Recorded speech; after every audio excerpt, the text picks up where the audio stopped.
Hi everyone, thanks for tuning in again to us. As promised, this is the first instalment in setting the record straight, trying to dispel some of those myths of fostering, why people don't pick up the phone and take their interest in fostering that a little bit further. So far we've been really interested to hear what your questions have been, and we've had a question from Dawn who asked, is 58 years old too old to foster? Thank you, Dawn, for raising that.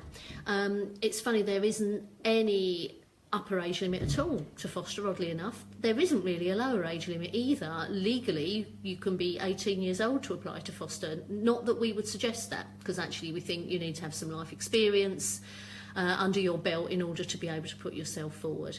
So there's no upper limit. What we look at is whether you still have a lifestyle that's going to be good for kids. So if you're healthy, happy, you've got room in your home, you've got room in your life, you're at a good stage in your life, all of those are the things that we consider for anybody regardless of their age.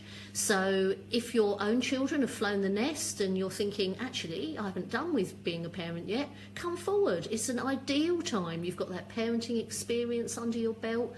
Even if you haven't had children, but you've worked with children or you've got experience of children, then again, we say, what's stopping you? Come forward, pick up the phone, have a chat with us. Also, really big thanks to Louise, who asked about the issue of a spare room. And she asked, do I need to have a spare room to foster a child? And the answer is yes, and that's the same for anybody that you foster with. That's the sort of minimum requirement. There are lots of reasons, and good reasons for that, including the fact that we don't always know the background that children have come from. We don't know how well they might take sharing a room with a child that they're not related to. There will be some good safeguarding reasons for thinking about children having their own space. But if you haven't got a spare room, then there are things that you can be creative about maybe in your house. We appreciate you don't live in mansions, nobody does, certainly I don't. But maybe you might have a downstairs room that you don't really use, that if you've got an older child, they might like that bit of extra responsibility, and extra independence. You could set up a nice sofa. One of our carers has done that with their older son, who really is pleased about giving up his bedroom to have his own sort of little pad downstairs. So they've adjusted their house in that way.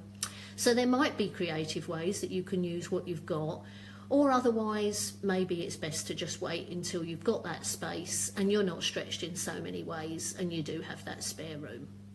So two really excellent questions for starters, and I would say as we enter the manic school holiday period, it would still be really good to keep your feedback coming, and any other questions, let us know, and we'll be broadcasting over the next few weeks, hopefully when you'll be in to listen. Thanks a lot. See you. Bye.